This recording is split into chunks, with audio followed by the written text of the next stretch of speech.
Hey, Star Wars A New Hope, Episode 4, released first in the chronology in 1977, happens on Tatooine, Alderaan's mentioned, and mostly on the Death Star. That's no moon, that's a space station.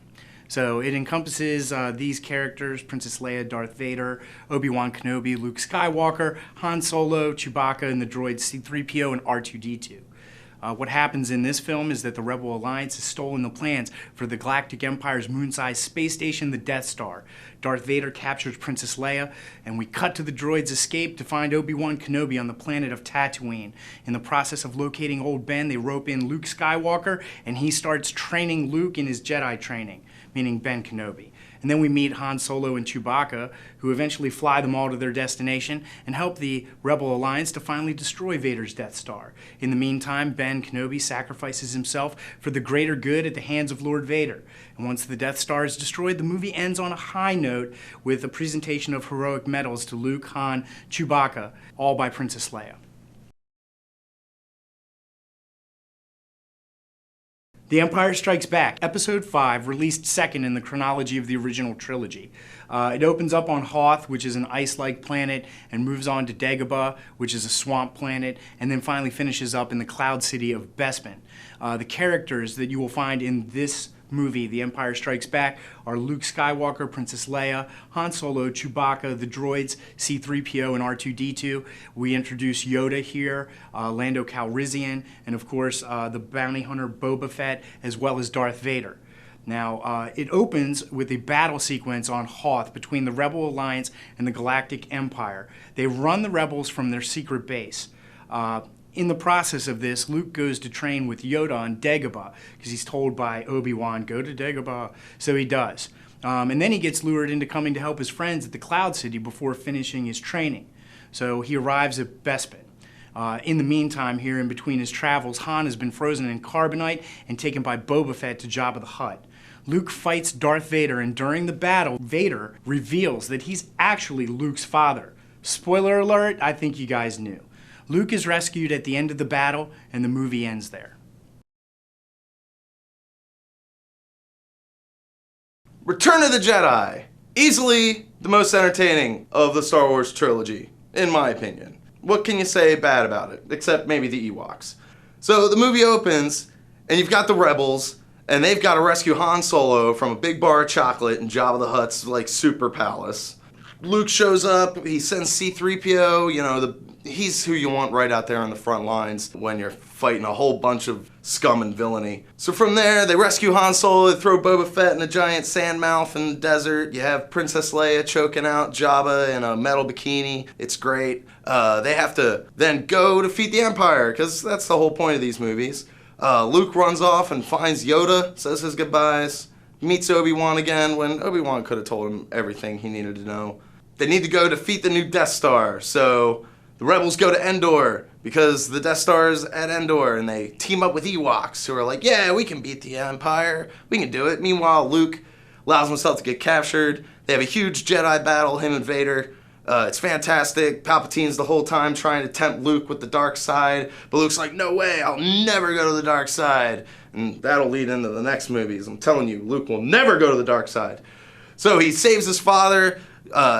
Vader's redeemed. He throws Palpatine down into a big pit and explodes in lightning. They blow up the Death Star, and big celebration with the Ewoks. There's fireworks going off, and it's just fantastic. And the galaxy is saved, and there couldn't possibly be anything else happening, I guess, because the Empire is defeated, right?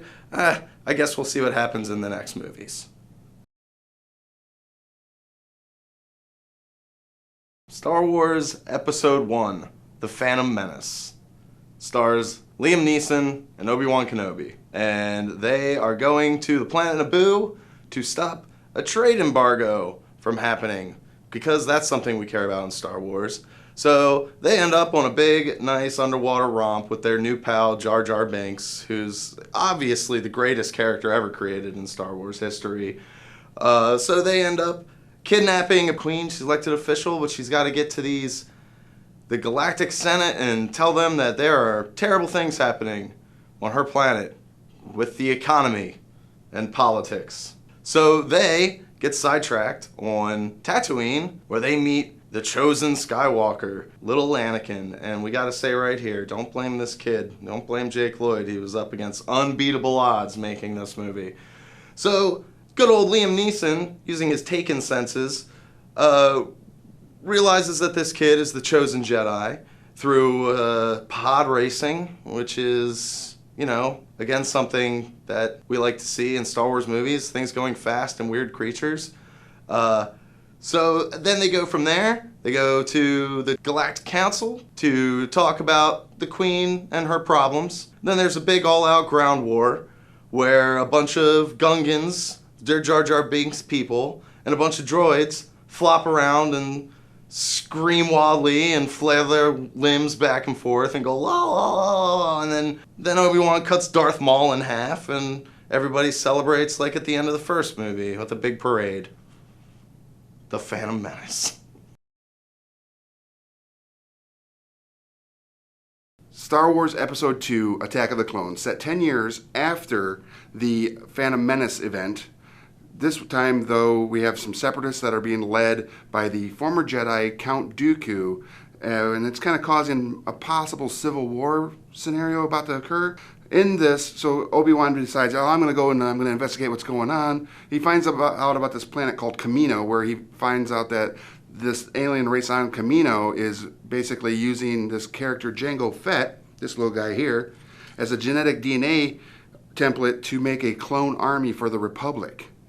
So while he's in Kamino, Anakin goes back to Tatooine to find his mom, who has been captured by Sand People, and he gets there just in time for her to die and say she misses him and loves him and all these other great things. But as we all know, at this point, Anakin is kind of going to the dark side. So he ends up killing the entire tribe of Sand People, aka Tusken Raiders. So after that, they find out that freaking Obi-Wan goes to Geonosis because the clues lead him there. Gets there, gets captured. So Anakin and Padme go to Geonosis to rescue him. They get captured, get sentenced to death. So they get put in this arena to fight these big monsters. Just as the droid army's coming in to wipe them out, basically a bunch of clones arrive, being led by the Jedi, a lot of Jedi, and there's a big battle. They basically win that day. But before the day is totally won, Mace Windu chops off Jango Fett's head, thus killing Jango Fett, which is sad because he was a cool character. But yet that creates Boba Fett in his son. So that's pretty cool. Now, that pretty much ends it because Count Dooku gets away, so you'll see him in the next movie. But before he leaves, he's able to defeat Obi-Wan and chop off Anakin's arm. And that's Attack of the Clones. Good stuff.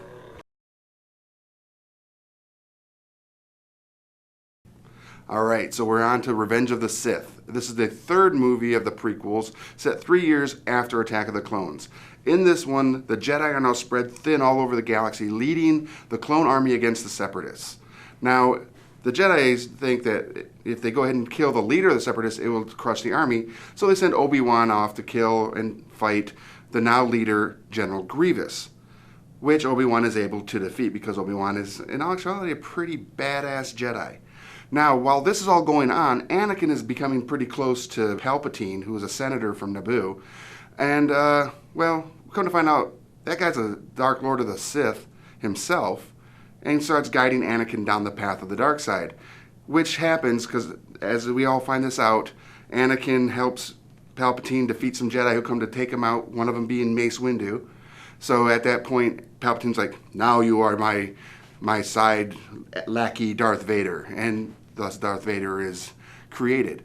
Now with that, Palpatine decides, all right, time to issue Order 66, which make all the clones turn against the Jedi, thus starting to wipe out the Jedi Order.